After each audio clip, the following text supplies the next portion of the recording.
I'm a hero, I'm for hire, I'm a seller, I'm a buyer. Conversations with me in my lounge as we scream. You know me, my Morgan, subject boy, follow him. I'm the comic man. I'm the comic man.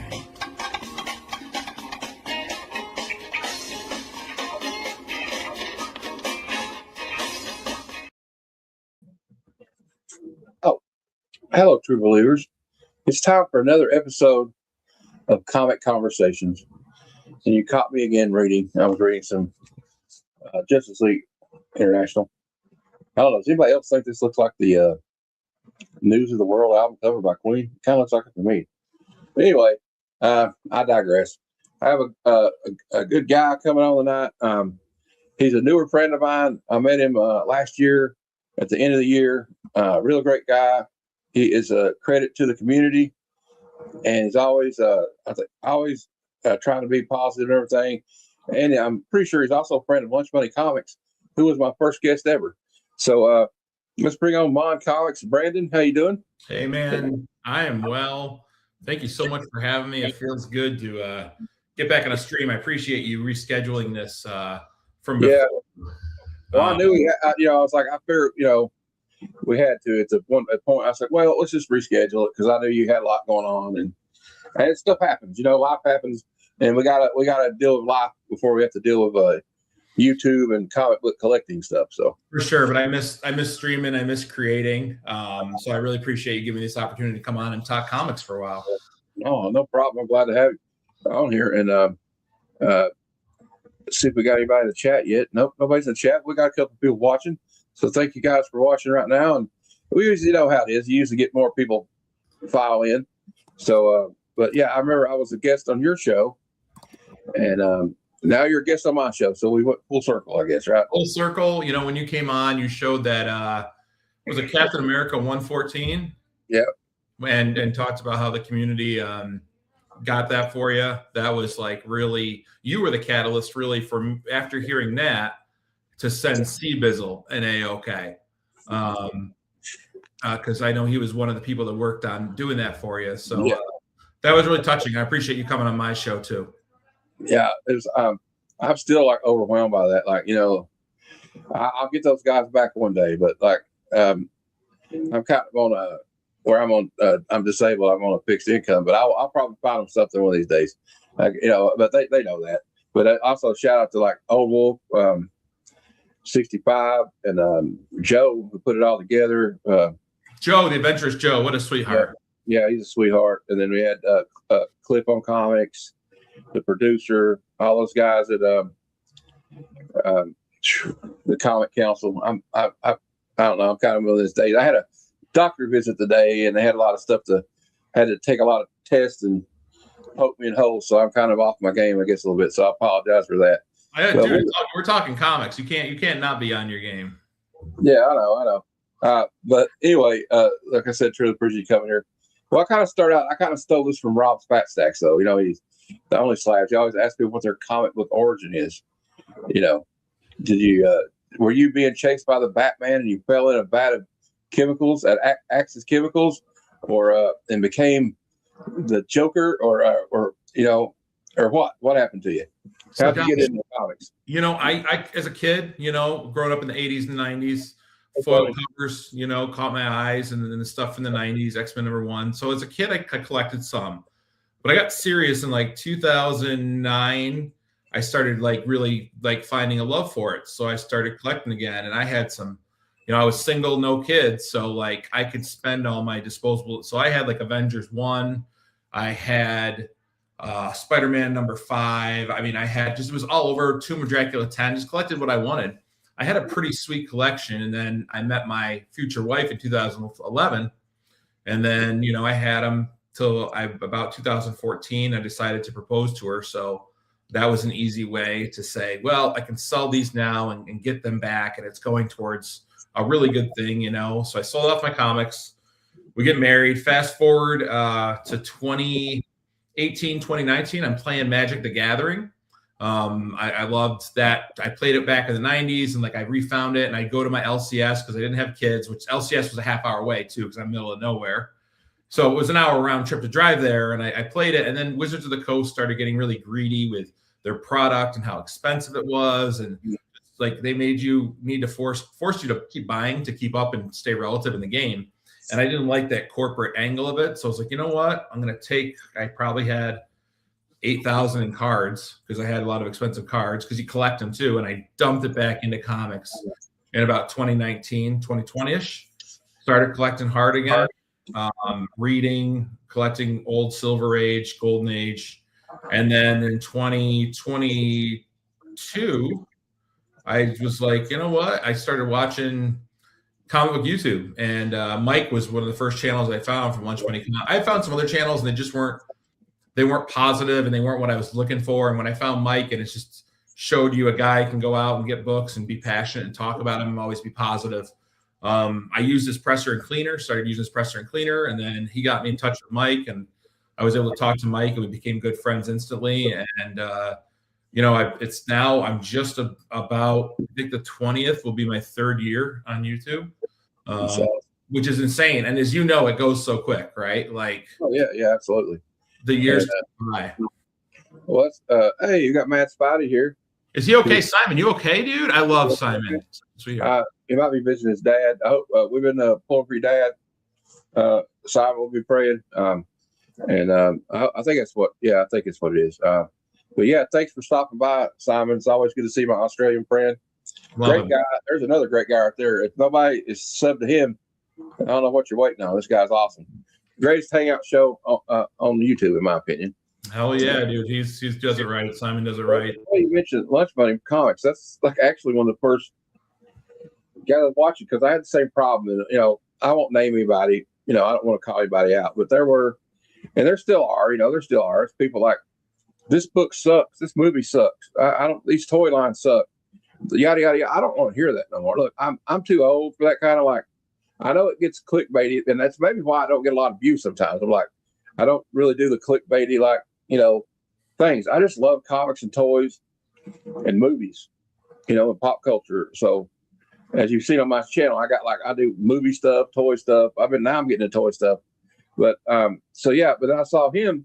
And what was great about him, he's like showing you how you can get comics on a budget, buy some stuff, maybe sell something you got that you didn't want. And I love his backstory about that's why it's called Lunch Money Comics, because he had a lot of money as a kid. So he saved up his nickels and his quarters, and his dollars, and would go to the comic shop.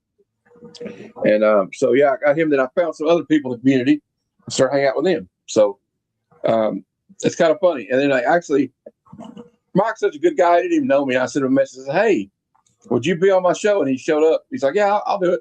I said, he's not going to show up. And he showed up. I was like, the whole time, I was like, he's not going to show up. But no, Mike's a good guy. He was going to show up the whole time. We did. And he came back. Him and Cliff were on with me. And another good guy, by the way, Cliff. Love Cliff. Cliff's kind of local to me. He's like down in the city. I'm upstate New York. But I got to meet him at Terrificon a couple of years ago, and we had a blast. And he's a sweetheart. We have a great community, man. We have... I've seen it maybe more firsthand with how much people showed up for me. I was in tears multiple times when I would click on, because I had a lot going on, but I'd click on YouTube to see what shows were on, and every show had my family's GoFundMe QR code up in the corner. Yeah, and everyone's making posts and like I seriously cried a lot because.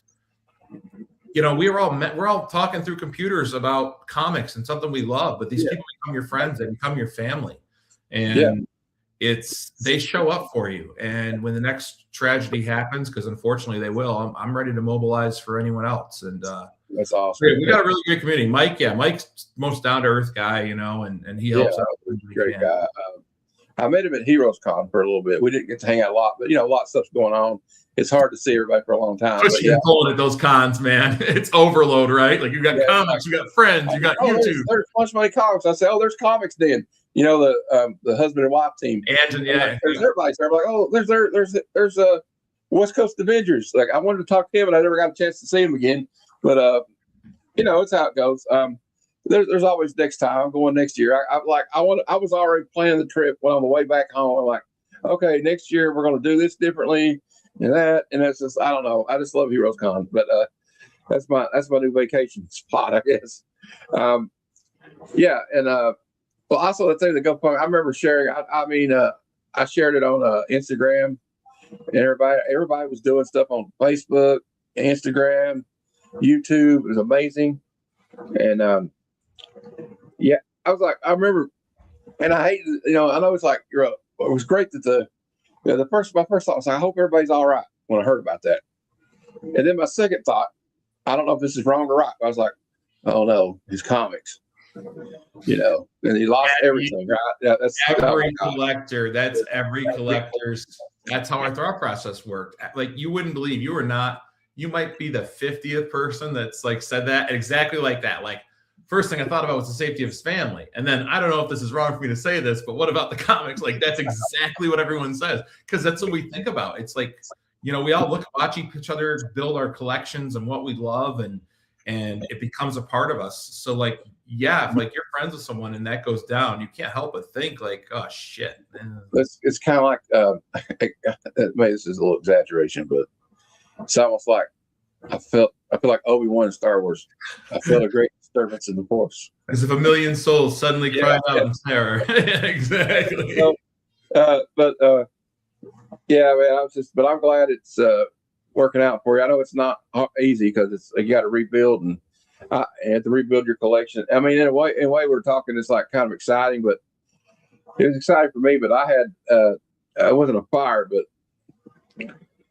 God, I guess it's been 2008 or something like that. I had like all the Spawn that had come out to that point. And as you know about that, there's a lot of those were low print runs at that point by 2008. And I had all of ASM from basically from John Romita Jr.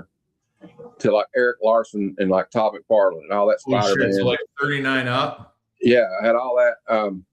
Like John Romita Jr., not senior, but yeah, all the Hobgoblin storyline up, like the 200s to like Bronze Age right on up. Yeah, past McFarlane to Bagley. I had all that. So what's in that run. What's what I lost there.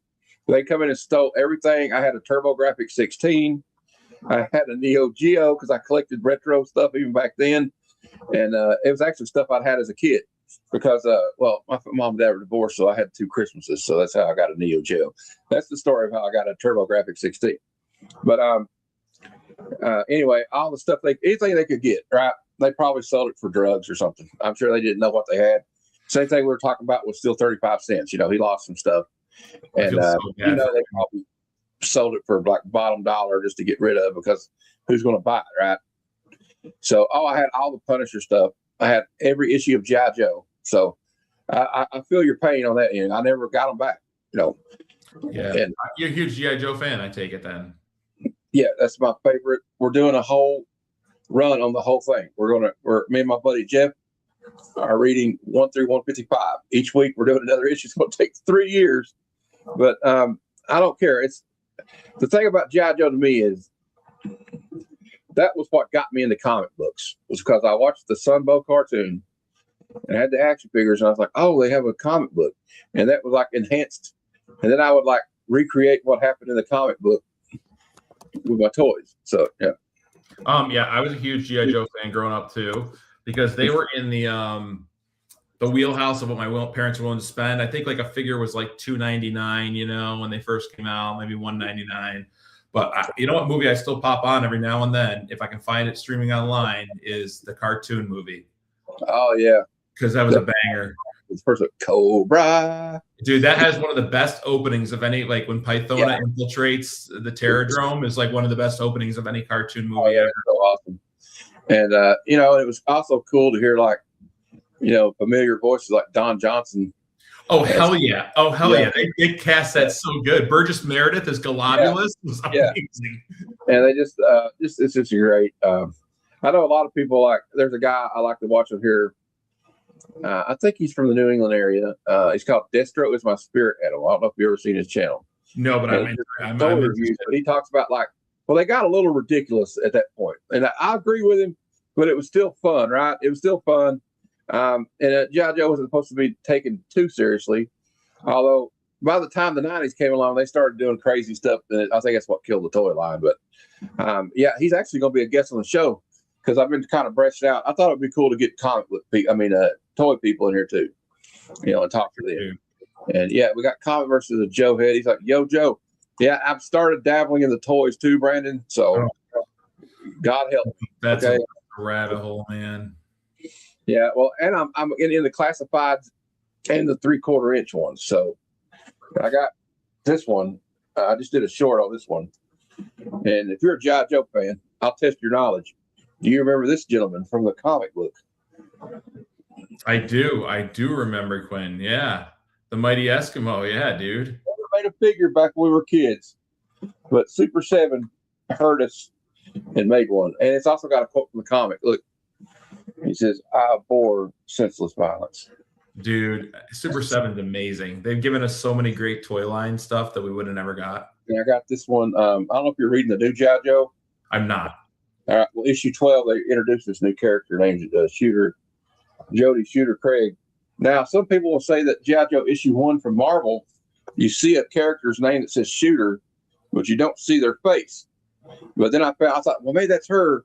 But no, it's actually a nod to Jim Shooter, who was the editor-in-chief at Marvel at that time. Well played. Well played. All right. But okay, enough of that. I'm talking about playing with my toys here. But anyway, if anybody wants to watch those videos of me playing with my toys, because I thought about doing a toy theater, and it's acting something out, but I probably won't do that. But I would like that, dude. 22 Comics used to do Carl Childers from Sling Blade. Yeah, and he'd read comics in his voice, and I go back and watch them still because it makes me laugh. Have you ever seen Higgy Pop comics? Yes. Oh my God, Higgy he's amazing. Like Josie Wales. I thought that was died. He just like all these Rocky. It acts the whole thing out. It's amazing. Higgy's amazing. I wish I didn't get him at Terrificon, but he's amazing. He's just such a genuine. He is himself, and that's what he does. Yeah, and I like. I tell people, if you're feeling tired and you need an energy boost and you don't have any Monster energy drinks, go watch one of his videos, and you'll be hyped up. I think the man could be a football coach or something. He's pure energy, dude, for sure. Absolutely. So we talked about. Well, I mean, we don't have to talk about like the fire too much. We already mentioned that anyway. And I know if anybody's got any questions about it, I'm sure he won't mind. But I don't know. The biggest advice that I've started giving on live streams: if you're a collector and your collection starts getting monetarily, there's value in it. Over $2,500 worth, you should start looking into a collectibles insurance. Yeah. Because what I didn't know is that homeowners insurance only usually provides like up to $2,500, depending on your policy, for collectibles. Oh no. Or they won't cover it. Now, I was able to argue my way into getting reimbursed some because I told my private personal adjuster that, when I called the homeowners insurance to sign up for it, I told the rep, listen, I've got my collection at that point was probably like $5,000. And she's like, oh yeah, you're covered, dude. And it wasn't, and she wasn't with the company anymore. So we were able to make an argument for that. But I tell everyone, Pops, I don't know how a rider works. Like, I don't know how that works. That's something I would definitely look into it. But I've talked to a couple of collectors now that do have insurance policies. I think they pay $250 a year and they're covered up to like $50,000. So that's just the advice I give to all the collectors. It can happen to anyone. It was a freak electrical accident that could happen to anyone. Anytime you could just come home to it, or happen while you're. That's why one another reason. I had a cousin that had a house. They were using like one of those little portable heaters, and that's why I never used one. I had one. We had an old one here, and I was like, Mom's like, you want to break it out? I said, nope. You can put that thing in the garage. I'm not using that. I just won't do it because they're so dangerous anyway. Those space heaters.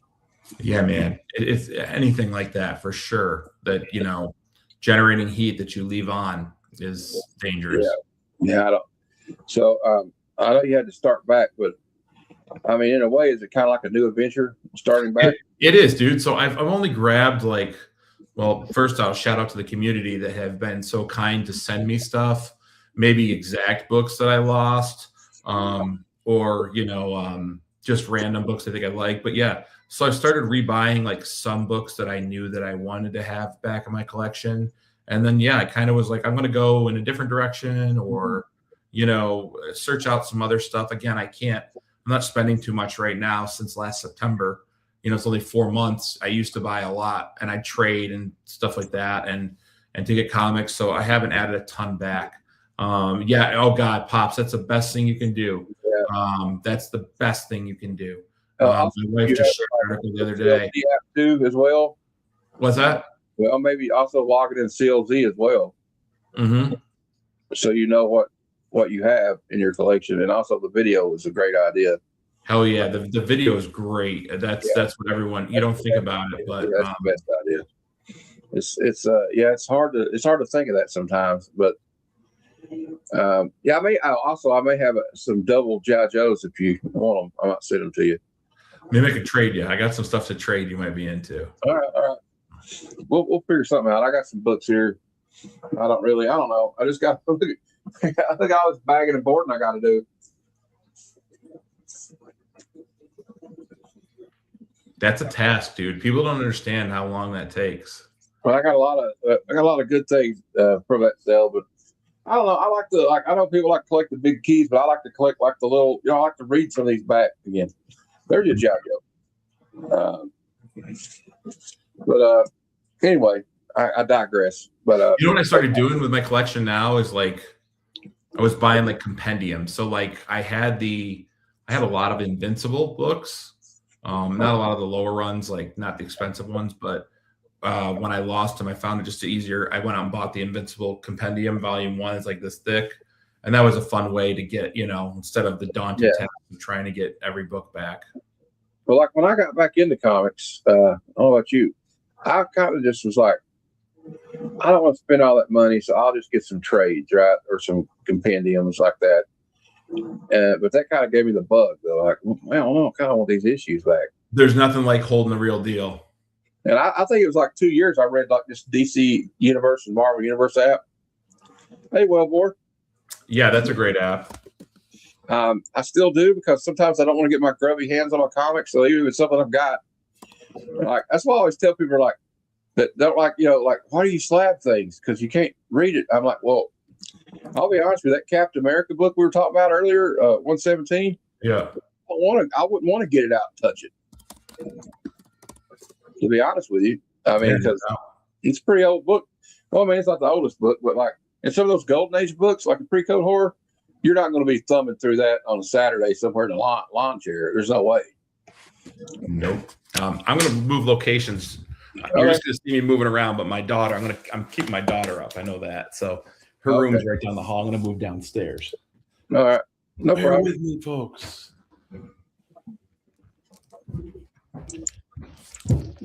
Get a walkthrough of the MON Comics new house.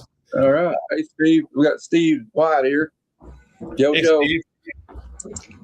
Yes, Steve. I just dropped while he's doing that, I'll tell everybody I did drop a new video. We just reviewed G.I. Joe issue 5. Tank for the Memories. Tanks for the Memories is the name of the issue. And we do have tomorrow night at 9 p.m. Good Cinema. We'll be reviewing Police Academy. We're going to do the police movies all month long. Good police movies, not bad. We're going to have Police Academy. Then I think we're doing L.A. Confidential and Beverly Hills Cop. All right, now we're in the second. All right, we've already moved 2 locations. We're all good. All right, so we got Steve here. Thanks for stopping by, Steve. And so yeah, I guess it's kind of a journey now. Like I'm sure the first. I don't want to harp on this. It's the last thing I'll say about it. I'm sure that obviously the first priority is trying to get back to normalcy, like in your household with the family and everybody, and kind of, it's kind of hard. I know because, like I said, my cousin lost everything in his house. So, I don't understand personally, but I understand it's from just him dealing with it. But yeah, it's tough from a collector's point. Like it's been hard to recreate because like this is where I usually film at this table downstairs. It's not my space, Yeah. My comic collection, which is very small right now, is in a corner of my bedroom. You know, I don't have a chair next to it where I can sit down and thumb through it. If I want to get some issues out to read, I get them out of my long box and put them next to my bed, and then I got to put them away right away. So in case my kids, you know, I don't want them coming in and grabbing them and doing something with them. Oh, thanks, Steve. The Wellbore, he's actually Wellbore. Bob says if he's spotted that skinwalker again. Oh, I need to know more about this, man. I need to get Wellbore on the show. Talk about this damn skinwalker. Y'all are freaking me out. But so what have you been? You still reading any new comics? What have you been reading? So I went up and I grabbed, you know, because I had started collecting the new Battle Beast series because I like the Invincible Universe. So I lost them in the fire. So when I went back to an LCS, they had all the issues 1 through 6. I'm not sure how many are out now, but I grabbed that. I read that, and then I revisited. I just finished my Something is Killing the Children run. So I'm like reading through all of those again. Yeah, so that's like it's hard for me to get new comics. I just don't, unless I really love it, I don't go and buy them. You know, like I'd have to order them online, you know, like I don't have an LCS close to me where I can just, plus my time is eaten up even more now. So it's like, I have the same problem here. I live in southeast Kentucky. I wonder where, I knew you were down somewhere. It's the Appalachian Mountains. I live on the border between Tennessee and Virginia. And so southeastern Kentucky. Yeah. And there's not a lot of comic shops around here. We have a video game store, and they have like a few comic books, like a used video game store. And the only comic shop's 40 minutes away. So I do have a pull list there, but I can only go once a month to pick it up. So I feel you, dude. That's how it would be for me. If I were to go, because mine's 40, we're kind of in the same boat, Matt. Mine's 40 minutes away. And so, you know, round trip is well over an hour. Yeah. Then you want to spend time there. You don't want to rush. And I got 2 young kids. My wife works and I work, so time is very limited. I have to make special like plans if I'm going to go to one. So I feel you there. Yeah. And so do you order a lot online for your newer comics? Yeah, mycomicshop.com. Great a lot site. of time. Now my friend Bruce Kilo Nerds has introduced me to one I haven't tried yet called DCBS, but I thought about trying it because you can get ratio variants there. But to be honest, I'm trying to get down to bare bones new comics in the next couple of months. Like I like to keep my word. So the guy I got to pull this with at my comic shop, I got it pulled till like April. And so I'm going to go get those books because I don't want him to be stuck holding the bag for him, right? Very, very kind of you. Very, you know, that's good. You know, good and I will probably get a smaller pull list there because I'm getting the absolute stuff like Absolute Batman and Wonder Woman and Absolute Superman. And so I'll probably still get a few titles, but like I'm not going to go hog wild anymore like I've been doing. Last time I went to the comic shop, I spent like over $200. And but that was because I picked up the back issues. Then I start looking, I'm like, you know, man, that's a slab you could have had. I want to support the comic shop because I know these comic shops are having a hard time, but I need to like think about what I want in my collection. I feel you. Plus, then it becomes an issue of space, right? You know, you come home with like 75 new books. That eats up some space, you know. And really? You know, no, that pop's cool. That's awesome.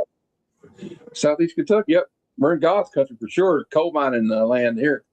Well, I actually thought about doing a comic book about that, like a guy who's moonshining and a government facilities under the mountain, and their super soldier serum leaks into the creek where he gets his water, and every time he gets drunk, he gets a superpower. Dude, you should write that, Matt. That sounds amazing. Yeah. And he doesn't know, but when he drinks it, he doesn't know what superpower he's going to get. That sounds like an indie comic that would do well, dude. Yeah, I thought about trying to do a kick. I have a friend that can draw. We've been joking about doing a Kickstarter, but I'll have to probably talk to like Bleecker or somebody that knows about doing that stuff because I don't really know any. I wouldn't know first thing about getting on Kickstarter because then I wouldn't know where to get it printed at. So yeah, that's the stuff, the logistics I wouldn't know either, but it's there. You know, you could do it if you find the information, set your mind to it, you can do it. Yeah. So we was talking about what you're reading. So have you been? How long have you been reading Something Killing Children? Have you been there from the start? Well, I came in late, because when I started recollecting in early, 2020, I wasn't collecting modern books. I was only like a silver, bronze, a little bit of golden age. And then people from YouTube were like, dude, you need to read this. If you like monsters, you need to read this story. And then once I got into it, I was 3 years late. First one came out in 2021. I didn't start picking them out till 2023, 24, but it's not hard to get them, right? With the exception of the first issue, they're not terribly expensive. So I would go out and get, special covers by different artists I like. We talked about that one. Who did that? Cobra Commander for you? This one? Yeah, who was it? Bjorn Berens, I think it's his name. Bjorn Berens did a sick cover for a variant, Virgin variant cover, and it's just another example of like once the comic book community finds out you're into something, they'll Instagram you and be like, hey, you see this? And you're like, shit, gotta buy this. So like I was picking up different covers and stuff. So I had like every one of them, and in different covers or regular covers, but I was able to go back, Sense the Fire, and rebuy the entire collection. And my first, I had a reprint for issue 1 forever, and then I was like, I don't think issue 1's pretty expensive, like they're mostly graded, when you see them. And then my buddy Spro from Spro's Comics, who is a YouTuber and he had this, and he reached out to me, and we worked out a deal. So this is my first 2026 pickup. All right. Is a first print. Something is Killing the Children, issue 1.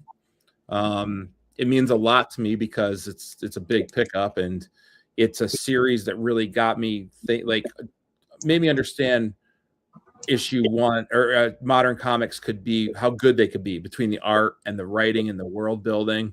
And this is probably like a 9.2. I don't think I'm going to get it graded because now I can literally, I have a reprint, so I could, but this is just, it was really cool to, I haven't shown this yet. I have to make a video talking about it. So your show's the first that I've shown it. Couldn't believe it. Getting a comic now when I can't buy them as much as I used to means a lot to get a bigger book. I've been wanting to get into this. I've never read any. But the reason was, like you said, this book's too expensive to pick issue 1 up. But I guess I could get a trade. I guess I need to get off my butt and do that.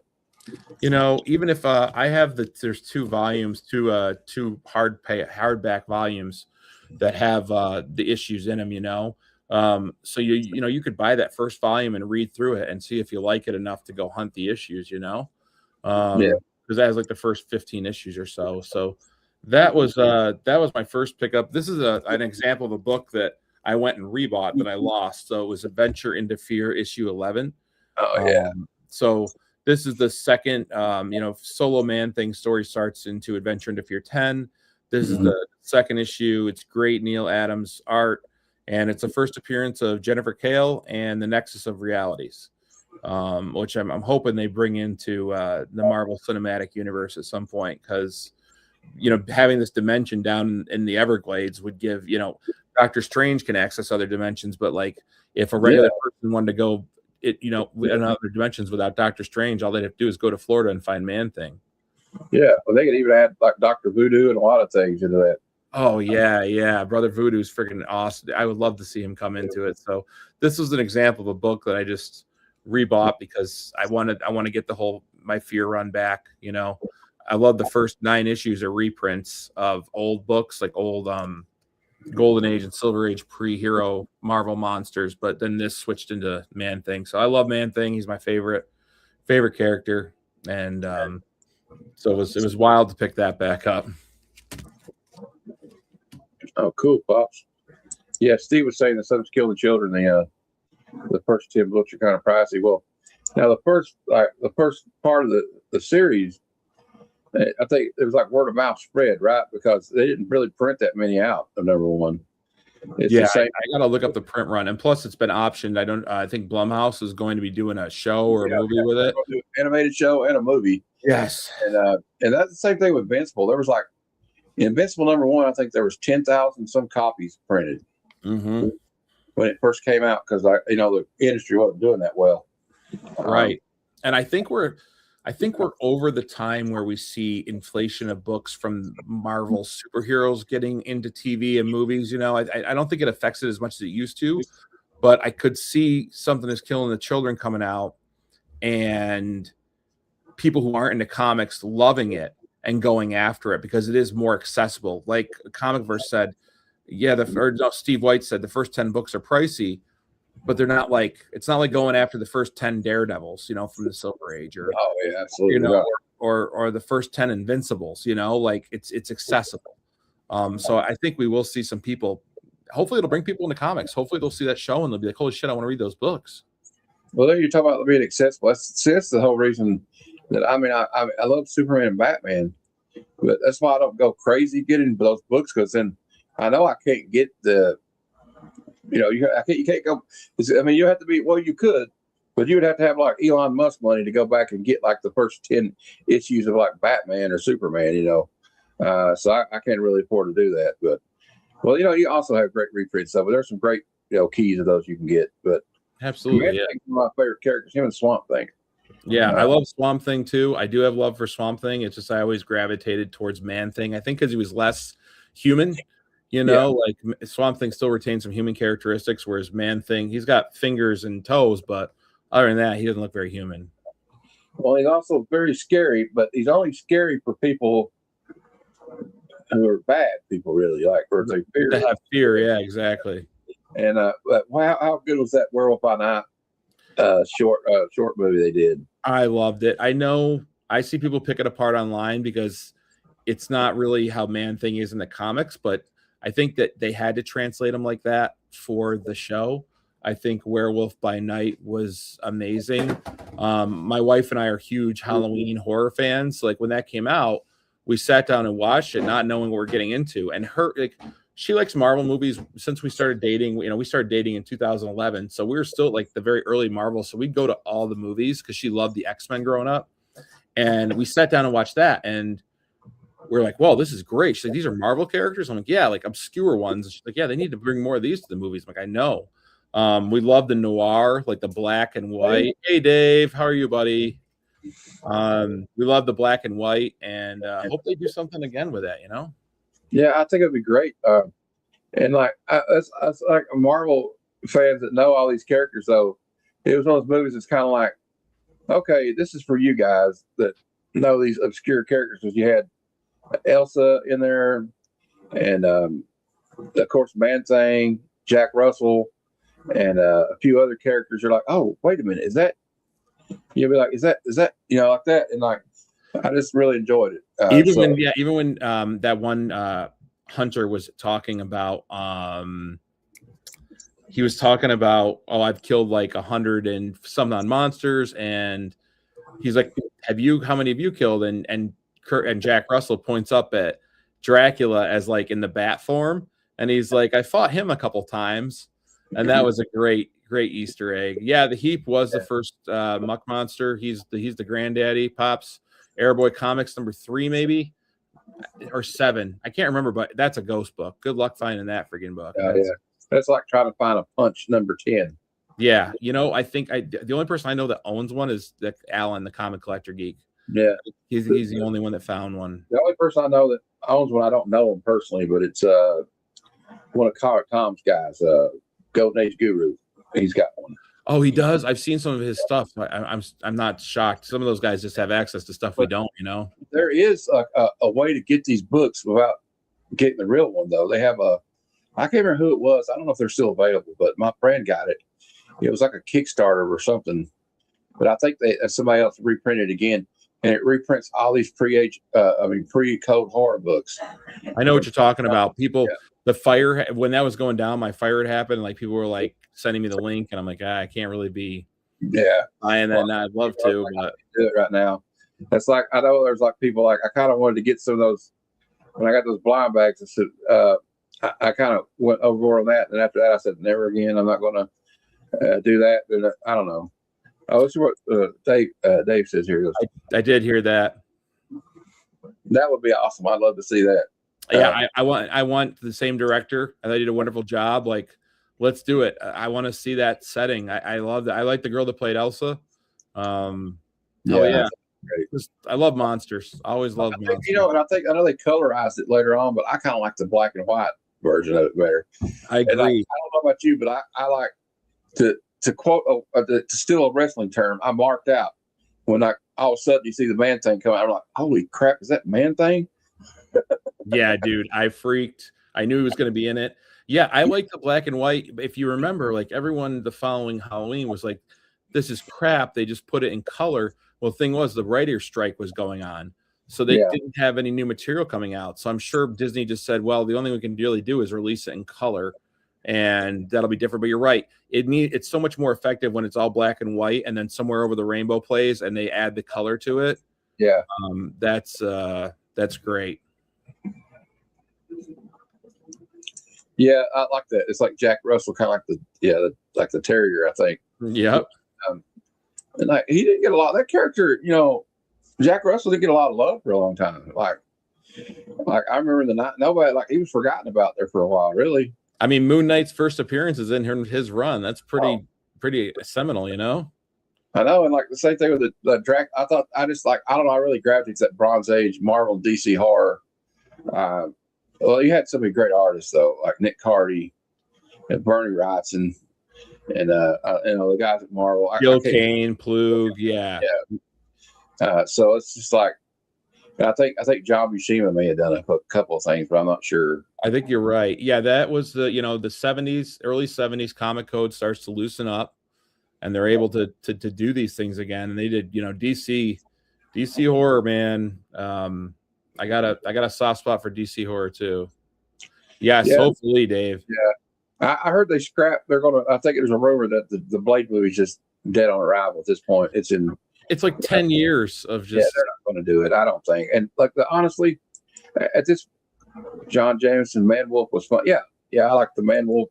Didn't George Perez George Perez draw some of that Man Wolf, the early Man Wolf? I think. Yeah, he sure did. What was I going to say? Oh, the thing is, we've seen the Blade movies. We know what Blade's about, so I think they could get away with doing a Midnight Suns movie with Blade in it, and we don't have to really know, like, we don't really need the backstory. We know who Blade is. That's exactly what Dave just said. Yeah, just do that. You're right. We don't need another one that's going to be in such production hell that it sucks. So like, bring him in Midnight Suns again. We know his origin. It's kind of like Spider-Man. We don't need to know Spidey's origin story again. You've told it several times in the comics and in the movies. So from now on, we don't really need to do that. But couldn't agree more. No, they confirmed that. Okay, so they confirmed it. That's good. Great news for us. But that was one of my favorite series when I was a kid. Was when they did the Midnight Suns thing with Ghost Rider, Danny Ketch, and all those guys. Because Danny Ketch, I love Johnny Blaze, but Danny Ketch was the Ghost Rider I actually grew up on. And I hear so many people say that. Yeah. But I love Johnny Storm. I don't know if you read The Spirits of Violence. I know a lot of people haven't liked it, but it's actually not that bad. You got like Reyes, Storm, and Ketch together, and they have the I can't remember the Native American girl. It's like all the spirits together. They have to go after the spirits of violence, and they stole the soul of Johnny Blaze's dead wife, and now she's fighting against Johnny Blaze. That sounds like good writing. Yeah. Yeah, Snipes wasn't wrong. No, he wasn't wrong at all, right? It's kind of like he's kind of like the man, like, how they used to be like before Brandon Routh, and then Corn Sweat came back as Super. There was a lot of people like, well, there's not going to be another Superman. It's just we had the best. I don't know. As a kid, I'm kind of biased. I still think we had the best in Christopher Reeve. So do I, 1,000,000%. When he flew, dude, and you're a kid and you're watching that, it blew your mind because it looks so good. Yeah, and it was. I mean, I know you look back at some of them now, like with Richard Pryor and that one. It's kind of goofy, I guess, but that was goofy. But hey, the second one where they actually brought in Zod and his goons, and that was a great one. I thought Richard Pryor was hilarious in it, and I always kind of make jokes about that movie just because of that. But that was a good one. I mean, well, 4 maybe not so much, but that's what happens when you get Canon Pictures, the make a Superman movie. Yeah, If yeah. anybody knows anything about movies, you know what I'm talking about. So, but they do make fun movies. We just reviewed Jim Cotta last night. I don't know if you ever seen that movie. I've heard of it, haven't seen it. It's like gymnastics mixed with martial arts. So, a win-win. But Jim Cotta, okay. I don't know. It's a fun movie. Yeah, Pops, he said he grew up with George Reed. The OG. The original. One of the originals. And I still watch the Fleischer cartoons, Pops. They're almost in public domain at this point, I think. Yeah, right. We're getting close, right? Yeah, the cartoons. I know Superman's getting close to being public domain. I don't know how they're going to handle that. I guess it has. The way copyright law is, you could only draw like the 1930s Superman. I'm sure. Right. Kind of like I know Eric Larson kind of did that with and although I don't read it anymore, I hear Savage Dragon's wild as hell nowadays. That's what I heard too. Yeah. he brought Steamboat Willie into it, and he was like an axe murderer or some shit. I did hear that. That is freaking wild. But it went from like your standard like Image comic kind of flashy book to what this one guy I saw review it last night to kind of just pretty much a gooner book. Like it's got like a lot of gratuitous sex and violence in it now. So kind of like some of these Kickstarter books. I don't know if you ever got on Kickstarter. I've been on Kickstarter late at night, and you're like, "Oh, this looks interesting." You go, "Oh my God, this is pornography." I think I'll pass. Anything I found on Kickstarter was recommended to me by like K-pop junkie or anyone within the community that thought I might like it. Or like one of my friends, Elliot, who makes the horror comic Hellbound. He just hit me up on Instagram one day. He's like, "Hey, I watch your channel. Would you mind reading this if I send it to you?" And I'm like, "Yeah, I'd love to." And I fell in love with it. And I started just anything he put out, I backed because he's ridiculous. Like he sends like original art for so cheap. And it's like, dude, you got to charge more for this original art's amazing. Yeah. And there's some great stuff on there. I'm just saying, sometimes you'll be going through there. Sometimes I heard that cool. I'm like, what the hell? I just clicked salacious stuff. I said, I don't know, man. I don't think I'm going to go down that road. But there was a guy, I just backed one. It was I think it was a trade paperback. I missed the single issues. And it's called Dime Store Detective. Dime Store Detective. Yeah, it's really cool. Like this guy goes back to his hometown and like rural, I think it's Georgia or something, like near the Appalachian Trail. And like he's a detective, but like his family used to be like bootleggers, and but there's like a supernatural feel to it, like the show. And like he's got to like investigate like paranormal stuff, and then while he's dealing in his family history with the locals and stuff. So I can't wait to read it. I got that sounds right up my alley. Yeah, I might pass it along to you when I get it. They had another one. It was like a guy that is a space samurai, but he's obsessed with 80s pop culture. And like, here's how he sold me on getting that book. He said, "Imagine a samurai with a Who Shot JR t-shirt on." Oh my God. That sounds perfect to me. I like that. Oh, little Dallas love. We grew up in the same. When were you born, Matt? 1976. Yep, I was 80. So we were in the same wheelhouse, man. Yeah, Robert Crumb is probably the best Gooner book of all time. That and also Pops will know who it is. The guy that did Cherry, they called it Cherry Pop Tart, but that's a change. Yeah. He was at Heroes Con last year, and I know Scotty Vaughn got to meet him, and that's like one of Scotty Vaughn's heroes because he loves to say Scotty. I saw those pictures. He was pretty pumped. Yeah, he's pumped. He said because I had a book that Jenny Prison signed that she did a cover for Cherry, and he said you didn't get him to sign that too. I said, well, if he's back at Heroes Con, I might just do that. So you met Frizen? Yeah, she's a really nice lady. Her and her husband both. Awesome. I think it's cool that he goes with her to all these cons, and hell yeah, he has to because some of these nerds probably have to beat him off with a stick.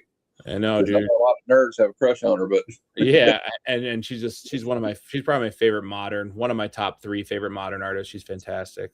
You want to see that? Did you see the Cherry I got? No. I got lucky. My friend Flat Earth Santa's buddy walked up. And we were in line at some sign for prison. He said, "Are you going to get that Cherry Pop Tart book she did?" I said, "Yeah, I guess it'll be up here at the line." He goes, "No." He said, "It's not in her booth. You have to go to this such and such comic booth." And I said, "Oh crap!" I said, "Well, I can't leave the line now. I mean, we're like the 10th in line, right?" So I said, "I'm not leaving now." He said, Glenn said, "I'll go get it for you." He went over there, and there was 2 left. But oh, hold on. Yep. Thank you, Big. She did. Yeah, that's her work, man. That is sick. She says, now that's what I call that's now. How's that for a cherry on top? Oh my God. It looks like Sabrina Carpenter. I don't know if anybody knows who that is, but it does. That looks shockingly like Sabrina Carpenter. And it's got like you can see how many there were left. Holy I didn't get one, but there was like 150 signed copies.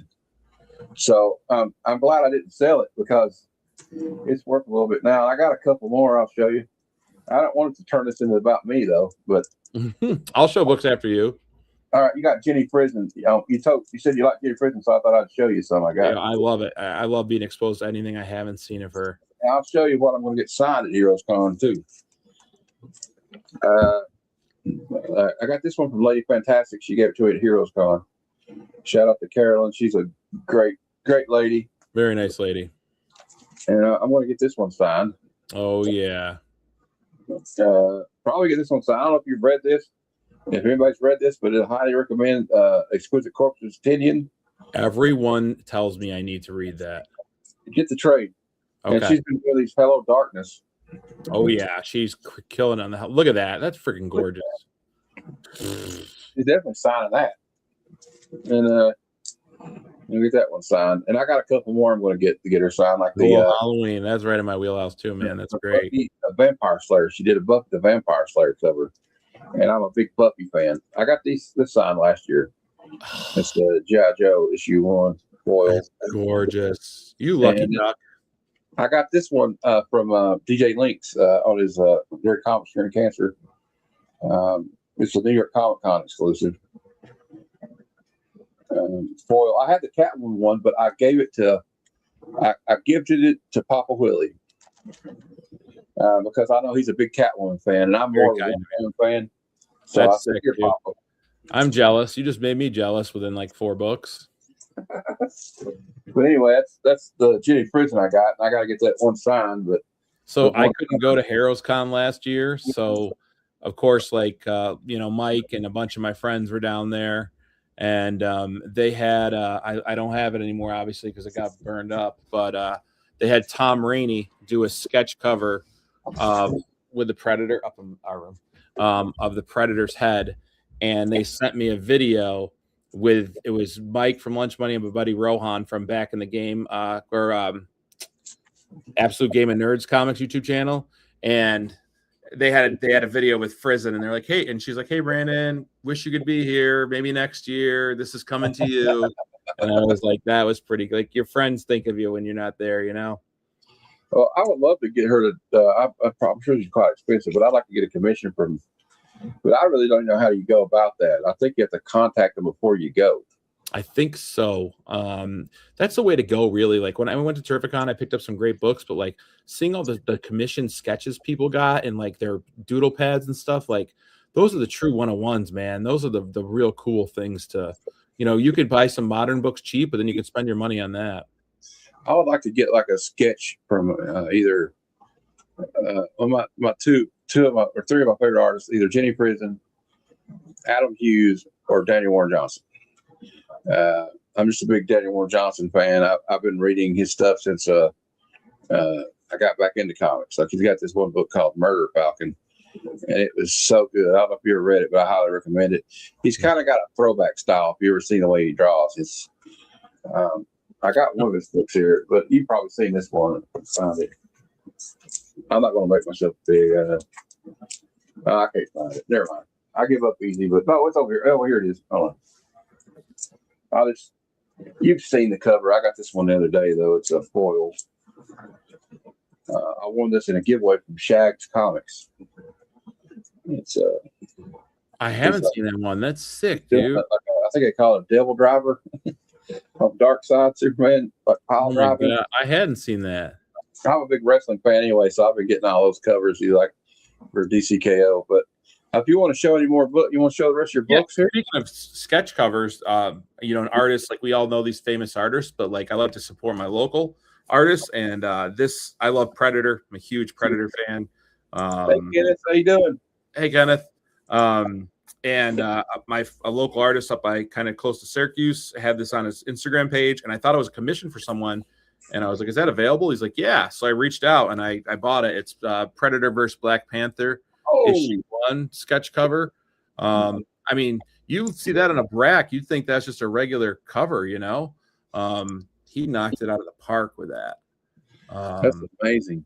Yeah, and I like the gray tones he used, and the only color is the red on the knife and the green that Black Panther, got some shots on Predator. But so I was trying to rebuild my Predator collection, so I added that, and then again from Sproul's Comics, I got Predator issue 1 from 1989.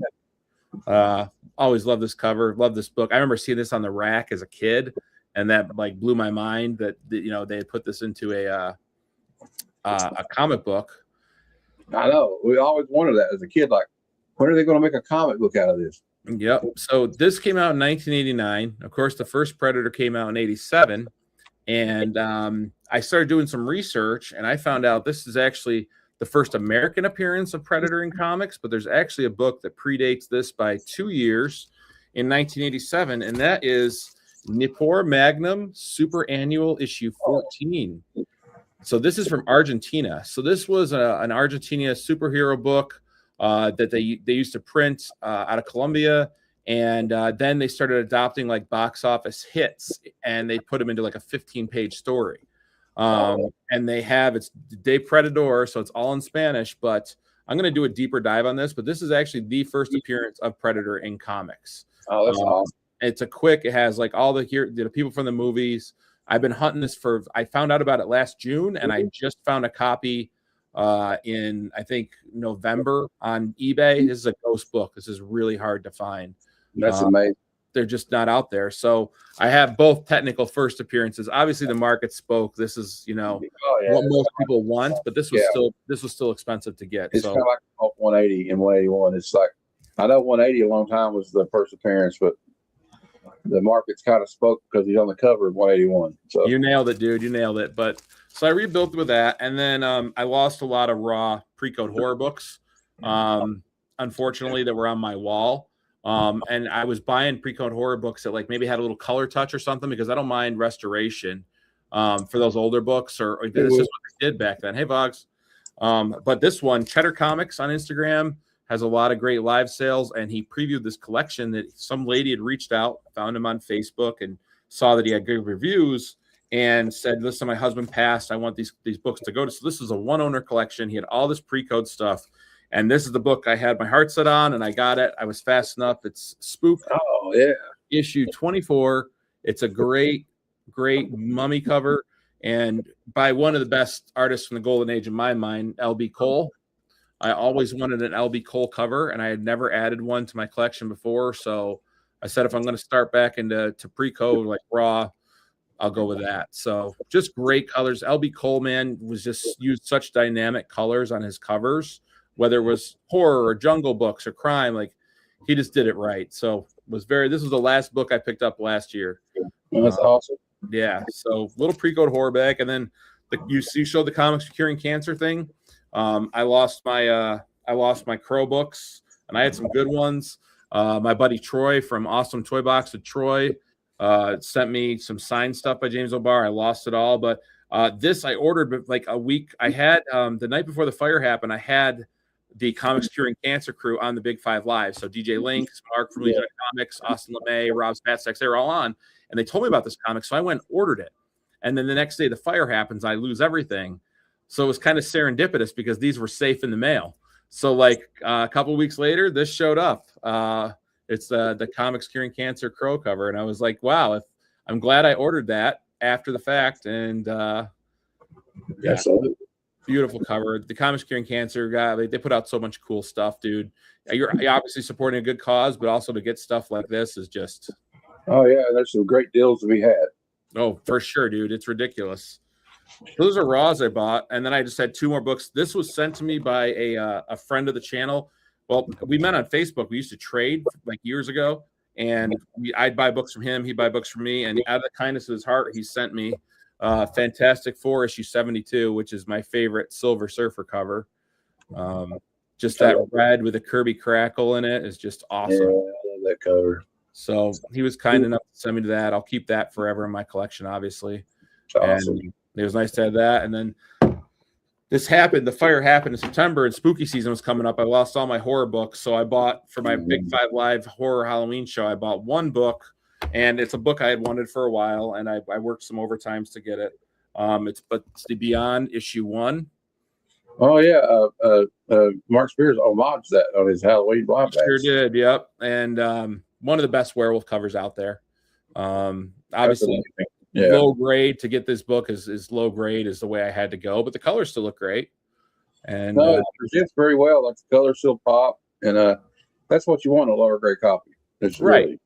You know, to get some of these more expensive Golden Age books, I'm not opposed to. I know I have to get in lower grade. I wouldn't even care if it had some restorations. The only thing I can't deal with is trimming, like cover trim to the cover. Like I can deal with color touch and some glue added or stuff. Like I can deal with that. Like it's the trimming that's like, I just won't go for. That's bad in the trading card collecting game too. People doing that. Yep. So cards. Famously, the guy that had that Hannes Wagner, he trimmed it. Yes. Like crazy. This is not like showing anything off. It's just, I'll tell you what's funny about this one. I just want to show you because you showed the Predator subs. Okay, I got these the other day, right? I'm just a fan of like these old Checkmate with the, Peacemaker and everything. But it's just like, it's like a $3, $2 book, dollar bin book. But I opened it up and now I'm debating, and I'll ask you, I think I'm going to take this out. It's perforated. You can tear it out. It's got a poster for Predator 2. I had that hanging on my wall as a kid. Really? That movie was coming. So I had the big size one, not that exact one. I had a bigger one. They sold. Remember, you go to like a department store and they had the posters in the thing. Yeah. So they had that. And my buddy's dad owned a framing store, and he had this process where you could put it on like a whiteboard to make it rigid. So, dude, I would totally tear that out. That is such nostalgia for me because when I loved as a kid is you got to see his new weapons. Like they showcased. Yeah, just got like a list here. It's like it's a helmet, mask, telescoping spear, arm computer, smart go through all of it. The smart weapons. Yeah. That poster is so nostalgic. I'm so glad you showed that. I would tear it out. Me personally, like you said, you could probably find one online. There it is. Dude, yeah, you could probably find 7 online for $1 that still have the thing in it, That's true. Well, hey, here for yourself. It's Checkmate issue 32. Perfect. I'll go back and watch this. Checkmate issue 32. Yeah. Just it can't be that hard to find. Man, you guys make me go and buy stuff on the comic book community is a great way to spend money, isn't it? Oh, don't get me started on that. Like that's how I got into like wanting to. I don't have any, but like Shavina covers because of Rob Fatstacks and King of Nerds and Choco Comics. Choco and like some Choco's got. I'm like, well, I can watch Choco's videos and not want to go out and get it because I can't afford that anymore. Yeah, right. I just found it on eBay. I'm gonna have to like reach out to the seller and make sure they have that insert in there. Yeah, I would make sure. And but yeah, and then if anybody, I got a 101 too. I just want to show this one to everybody since we were showing your sketch cover. My mom did this Man Bat for Detective Comics 400 facsimile, which was the first appearance of Man Bat. I thought she did pretty good. She only worked on it for like 2 hours. That's just 2 hours. She did great, dude. I couldn't do anything like that. I can't. Like, if you want to see what I do here, I was just joking around because I showed this on Drawn to You, Geek Out with Roscoe show with Phil, and I drew one just to sit in for shits and giggles. That's what I did. So it's about on par with mine. The talent didn't really, spread for the family. Well, I did do Absolute Mr. Freeze, which is kind of creepy. That's kind of what it looks like in Absolute, though. But that looks like a first-hand account from someone who saw an alien in the woods of Kentucky. Yeah, hey, Wellbore, I don't know if you're still here, but is this the Skinwalker you saw? I don't want to see a Skinwalker. I don't want to talk. If Wellbore saw a Skinwalker, I don't want to hear that story. That's some nightmare fuel. Anyway, it's like, yeah, this looks like something you see in like Ancient Aliens. And Or I drew Unsolved Mysteries. a sketch of what the monster looked like. There it is. Unsolved Mysteries theme song still scares me to this day. Me too. It was creepy as shit as a kid. And then you got They're Robert showing Stack. clips of people disappearing and aliens. I was like, this show is terrifying. And Robert Stack narrating, he'd be like, and John Smith went missing one night when he walked in the park, and he's never been seen again. Yeah. He was freaking terrible. Yeah, dude. I used to remember telling my parents, like, I can't, like, I like the show, Mom and Dad, but the music scares me. They're like, well, just coming after the music. Over. I can't. I got to listen to it. Yeah. You know what I hate is I know a lot of people like Dateline and 48 Hours.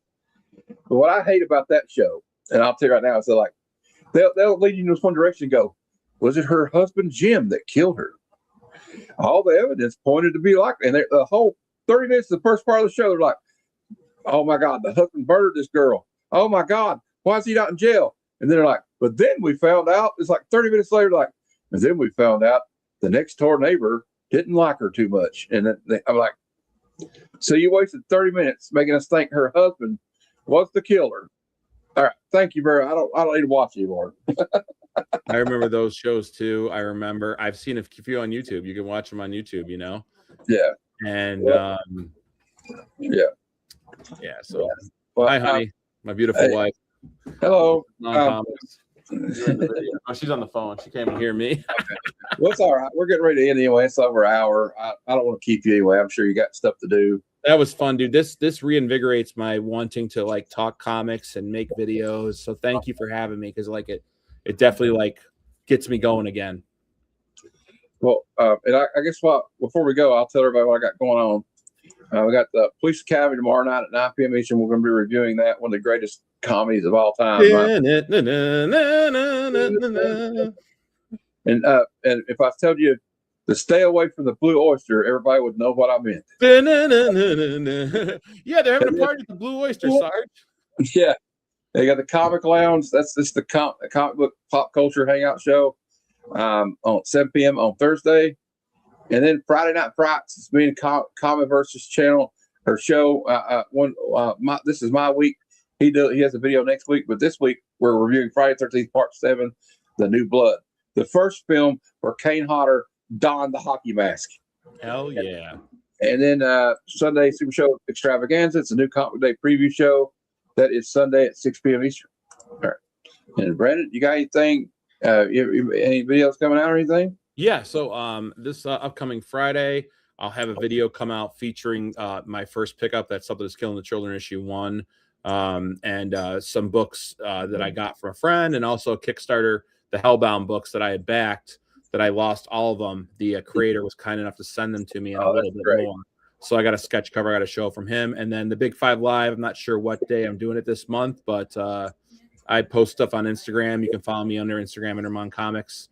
And it's kind of where I'll post on my YouTube posts of like what's going on. So slowly but surely, like I said, it's tough. It's tough after what's happened to put energy into this when I have so much else that requires important energy, you know? Yeah. But I miss it. I miss this stuff. I miss getting on live streams. I love hanging out with people and talking because this is so therapeutic for me. Yes, and I'm just glad you're able to make it finally. Well, you know what? You'll get back there soon enough. It's just like I know you got to worry about other priorities at this point. I'm going to sneeze. Get it? Grapefruit. I don't know. I think I'm going to power through it. But anyway, I'll probably sneeze right.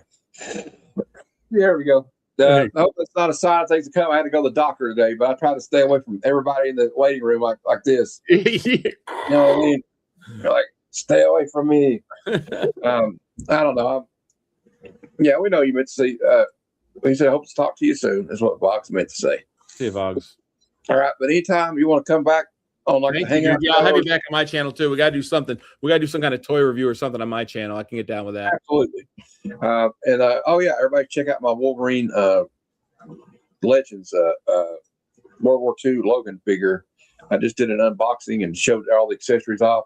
I've been kind of dabbling in that kind of thing. I did a short for the the Quinn figure. So Congrats on your CBC award wins, dude. That was very well deserved. thank you. I'm shocked, to be honest with you. You deserve it, dude. You get in-depth stuff. You really do a great job. You're doing good at this. Keep it up, man. I'm happy for you. Thanks, Brandon. And we'll talk to you guys later. Thanks for watching. And you know what? I always say at the end, it's like Uncle Stan used to always say, until next time, true believers, Excelsior.